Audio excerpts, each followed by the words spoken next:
दोस्तों आज मैं आपको बताऊंगा कि कैसे नारद मुनि मायाजाल में फंस गए। एक बार नारद जी को यह अभिमान हो गया कि उनसे बढ़कर इस पृथ्वी पर कोई दूसरा भगवान विष्णु का भक्त नहीं है। उनका व्यवहार भी इस भावना से प्रेरित होकर कुछ बदलने लगा था। वे भगवान के गुणों का गान करने के साथ साथ अपने सेवा कार्यों का भी वर्णन करने लगे। भगवान से कोई बात छुपी थोड़ी ना रहती है। उन्हें तुरंत इस बात का पता चल गया। वे अपने भक्त का पतन भला कैसे देख सकते थे। इसलिए उन्होंने नारद को इस दुष्प्रवृत्ति से बचाने का निर्णय लिया। एक दिन नारद जी और भगवान विष्णु साथ साथ वन में जा रहे थे। अचानक विष्णु जी एक वृक्ष के नीचे थक कर बैठ गए और बोले, भाई नारद जी, हम तो थक गए हैं, प्यास भी लगी हुई है, कहीं से पानी अगर मिल जाए तो ले आओ। हमसे तो प्यास के मारे चला ही नहीं जा रहा, हमारा गला एकदम सूख रहा है। यह सुनकर नारद जी तुरंत सावधान हो गए। उनके होते हुए भगवान भले प्यासे रहें। वे बोले, भगवान अभी लाया, आप थोड़ी देर बस प्रतीक्षा करें। नारद जी एक और दौड़ लिए। उनके जाते ही भगवान मुस्कुराए और अपनी माया को नारद जी को सत्य के मार्ग पर लाने का आदेश दिया। माया शुरू हो गई। नारद जी थोड़ी ही दूर गए होंगे कि उन्हें एक गांव दिखाई पड़ा, जिसके बाहर कुएं पर कुछ युवा स्त्रियां पानी भर रही थी।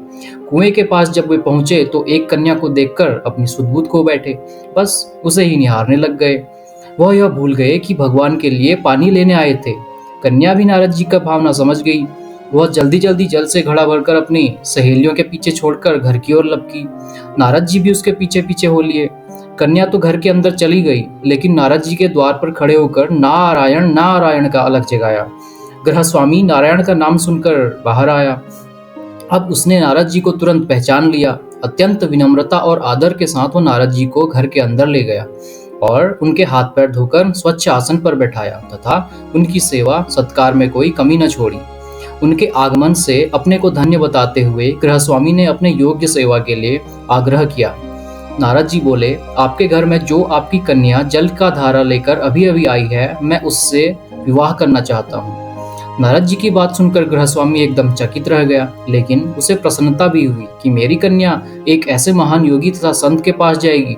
उसने स्वीकृति प्रदान की और नारद जी को अपने ही घर में रख लिया। 2-4 दिन पश्चात शुभ मुहूर्त में उसने अपनी कन्या का विवाह नारद जी के साथ कर दिया तथा उन्हें गांव में ही उतनी धरती का टुकड़ा दे दिया, खेती करके वे आराम से अपना और अपने परिवार का पेट भर सके। अब नारद जी की वीणा एक खूंटी पर तंगी रहती, जिसकी ओर उनका ध्यान बहुत कम जाता।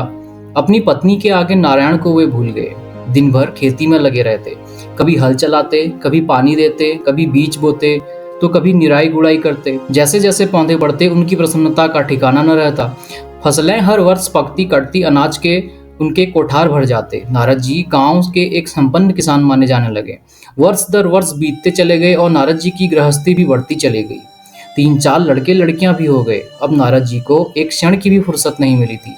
वे हर समय बच्चों के पालन पोषण तथा पढ़ाई लिखाई में लगे रहते अथवा खेत में काम करते रहते। अचानक एक बार तेज बारिश हुई, जिसने कि दिनों तक बंद होने का नाम ही नहीं लिया। बादलों की गरज और बिजली की कड़क ने सबके हृदय में भय उत्पन्न कर दिया। मूसलाधार वर्षा ने गांव के पास बहने वाली नदी में बाढ़ की स्थिति पैदा कर दी। चारों ओर पानी ही पानी फैल गया। कच्चे पक्के सभी मकान टूटने लगे। घर का सामान बह गया था, पशु भी डूब गए थे और अनेक व्यक्ति भी मर गए थे। गांव में त्राही त्राही मच गई। नारद अब क्या करें? उन्होंने भी घर में जो थोड़ा कीमती सामान बचा था उसकी गठरी बांधी और अपनी पत्नी तथा बच्चों को लेकर जान बचाने के लिए पानी में से होते हुए बाहर निकल गए। नारद जी बगल में गठरी थामे एक हाथ से एक बच्चे को पकड़े और दूसरे हाथ से अपनी पत्नी को संभाले हुए थे। पत्नी भी एक बच्चे को अपने गोदी में और एक का हाथ पकड़े धीरे धीरे आगे बढ़ने लगी। पानी का बहाव अत्यंत तेज था तथा यह भी पता नहीं चलता था कि कहाँ गड्ढा है और कहाँ टीला। अचानक नारद जी ने ठोकर खाई और गठरी बगल से निकलकर बह गई। नारद जी गठरी कैसे पकड़ते, दोनों हाथ तो घिरे हुए थे। सोचा फिर कमा लेंगे। कुछ दूर जाने पर पत्नी एक गड्ढे में गिर पड़ी और गोद का बच्चा छूटकर बह गया। पत्नी बहुत रोई, लेकिन क्या हो सकता था। धीरे धीरे और 2 बच्चे भी पानी में बह गए। उन्होंने बहुत कोशिश की बचाने की, लेकिन कुछ न हो सका। दोनों पति पत्नी बड़े दुखी, रोते कलपते, एक दूसरे को सांत्वना देते कोई ऊंचाई जगह ढूंढते रहे। एक जगह आगे चलकर दोनों एक गड्ढे में समा गए। अब नारद जी किसी प्रकार गड्ढे से तो निकल गए, मगर उनकी पत्नी का पता कहीं नहीं चला। परंतु देर तक नारद जी उसे इधर उधर दूर दूर तक ढूंढते रहे, लेकिन व्यर्थ रोते उनका बुरा हाल था। हृदय पत्नी और बच्चों को याद करके फटा जा रहा था। उनकी तो सारी गृहस्थी उजड़ गई थी। बेचारे क्या करें, किसे कोसें अपने भाग्य को या भगवान को। भगवान का ध्यान आते ही नारद जी के मस्तिष्क में प्रकाश फैल गया और पुरानी सारी बातें याद आ गई। वे किस लिए आए थे और कहाँ आ गए।